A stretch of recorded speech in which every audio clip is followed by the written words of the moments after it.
Thanks a lot, Sandy. We just wanted to go through a very brief presentation here, just explaining to everybody a little bit more about what the board is about and what we do and how we put your funds to work. So Dan's going to advance slides. And Dan Crawford, I think, is wearing, I mean, when you said you were going to wear a loud shirt tonight, Dan, I mean, explosions are loud. I don't know if we have a word for that, but we said we weren't going to have any auctions, but I mean, it might be worthwhile having an auction just so that you'd have to take it off. It's so faster. Anyway, so the goal of our foundation, as we've mentioned, is to buy equipment to enhance the healthcare service here.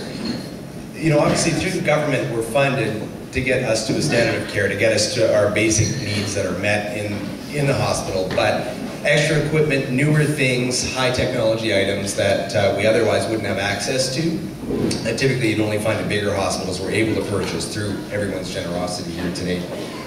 So we've done this, raised money for this in the past through corporate donations, personal donations, events like this, and our Trees of Hope campaign. And our desire is to hope to develop new and exciting ways of doing this fundraising, and that's why we've changed the format a little bit for this evening. So to date, more than 725,000, actually I think it's more than 815,000 now that's been raised to purchase equipment for our hospital. As Sandy said, all the money stays here in Pigeon Creek. It doesn't get lent out to Lethbridge or Calgary or anywhere else. It stays here, every dollar that we spend. And we've had some of our previous performers tonight, I think, and a really great show coming for you later on. So the sort of things that it has, that these funds have purchased, has been equipment to enhance our surgical capacity, our endoscopy program, equipment for inpatients, things that we use in our emergency room, and even furnishings to enhance not only the comfort of our patients, but also visitors to our facility, family members and loved ones. So here's some of the, just some examples of equipment that we've used. So this is an airflow pressure off load bed that we bought. Our trauma bay bed, which has actually been really handy.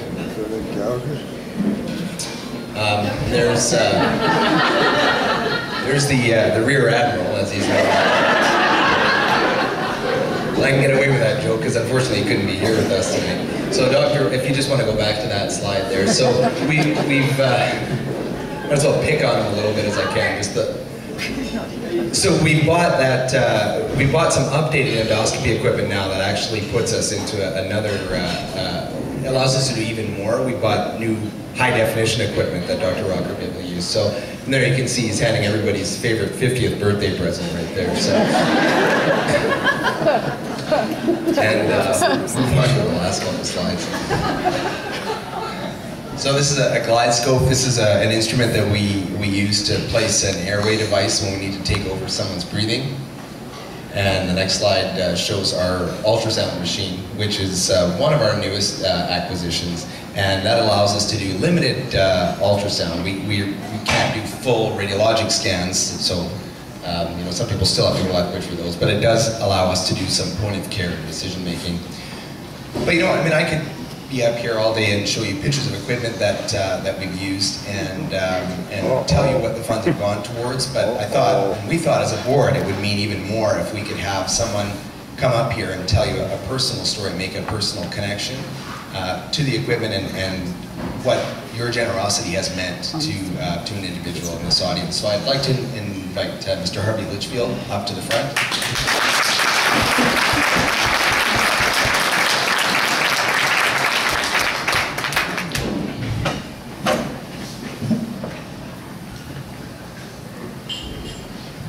It is good to see such a good turnout for this. It is worthy and it's a lot of help. March 25th of last year, I got up one morning and I was in chest pains, numbness in the left arm. So we phoned a friend of ours, Lisa Welch, which she volunteers for the Glenwood Fire Department. And they came and picked me up. George Porter, another paramedic, he was on his way home from Vulcan. He stopped in on his way home and came in with the ambulance into Pigeon Creek. They chucked me out in here and they were going to take me to Calgary, but due to fog or whatnot, stars wasn't able to fly. So they were going to send me by ambulance. And while waiting for the ambulance, I wasn't feeling bad and whatnot. I talked to my grandson about his hockey. He was 6 at that time.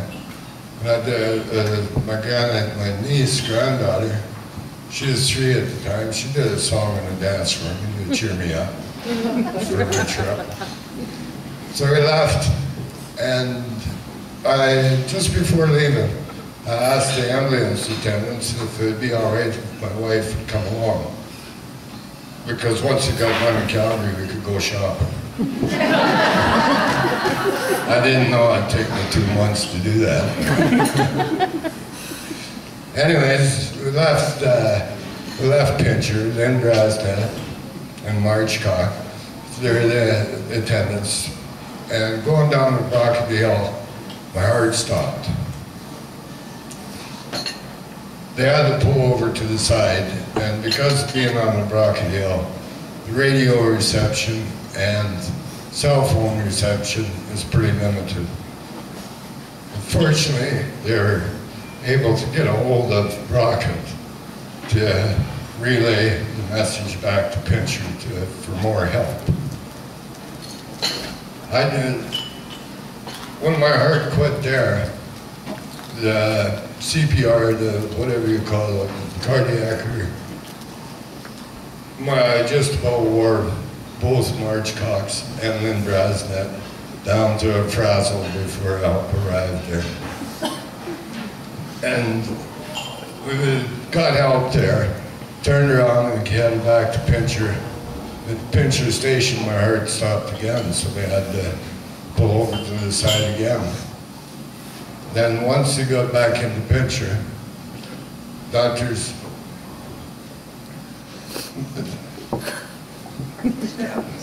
yeah.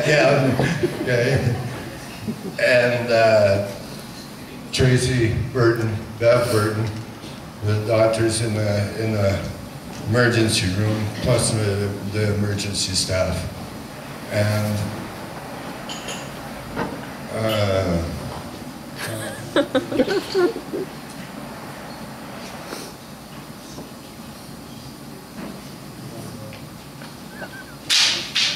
he was sleeping through most of this.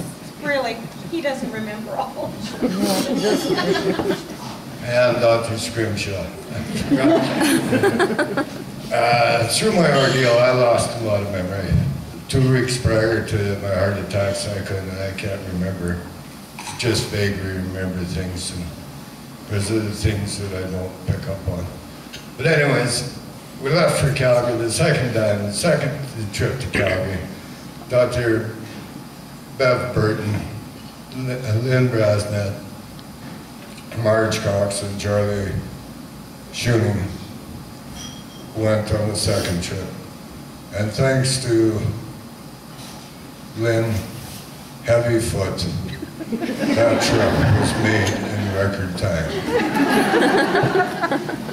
I think it was maybe to get rid of the trouble that I was causing. In Calgary, they did an angioplast, and they put 2 stents in my heart. They also prepped me for either a mechanical heart or a heart transplant. And what they did, they put a Impella in my heart. And at that time, Calgary and Toronto were the only 2 places that did this Impella. The Impella is supposed to stay in there for about 9 or 10 days before you get either a transplant or a mechanical heart. Oh, and I should mention another thing too. On the second go around to Calgary, as I learned later that I've been the first person in Pincher Creek that they packed in an ice bed to send to Calgary. And my teeth are still rattling. But it worked.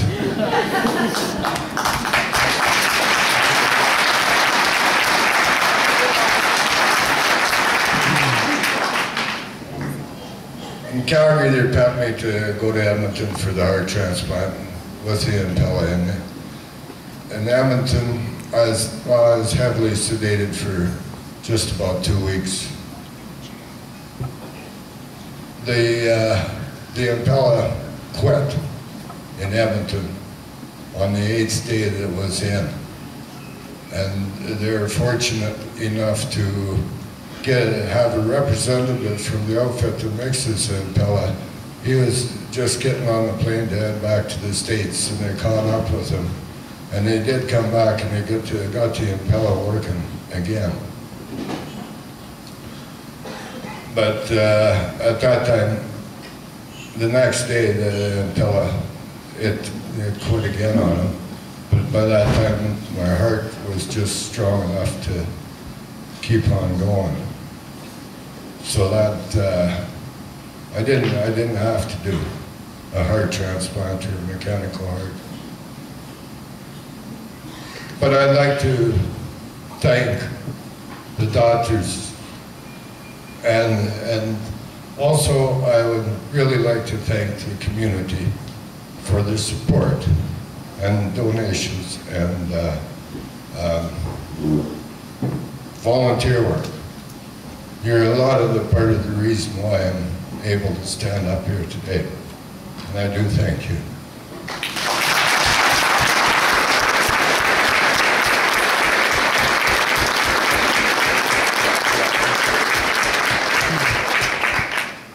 I hope that round of applause was directed to yourselves, because you do deserve it. Thank you.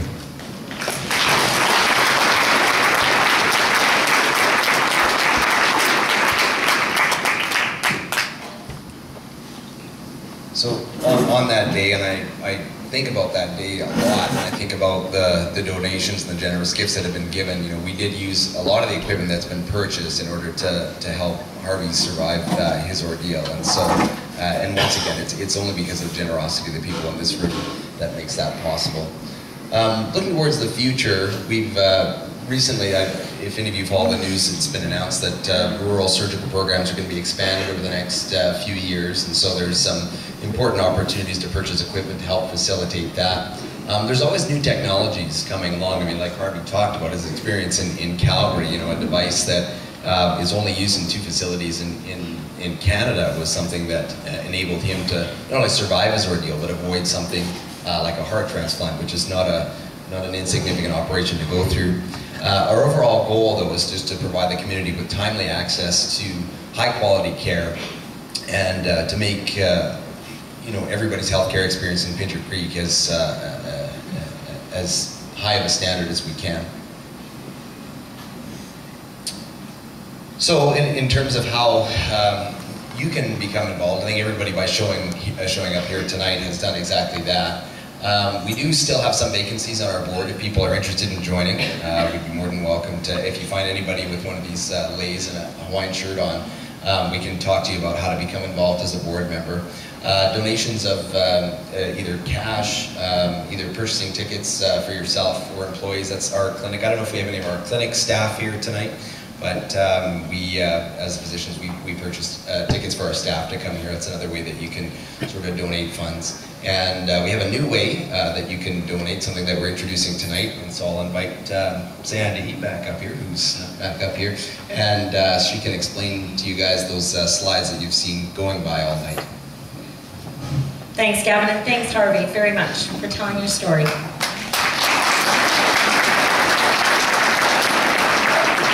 I think the cat's out of the proverbial bag, but I'm going to explain exactly what we're going to do to fundraise.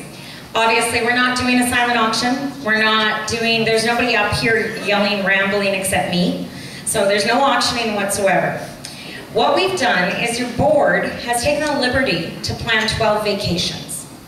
Some of those vacations are Disneyland, Caribbean cruise. We've got weekend getaways to Calgary,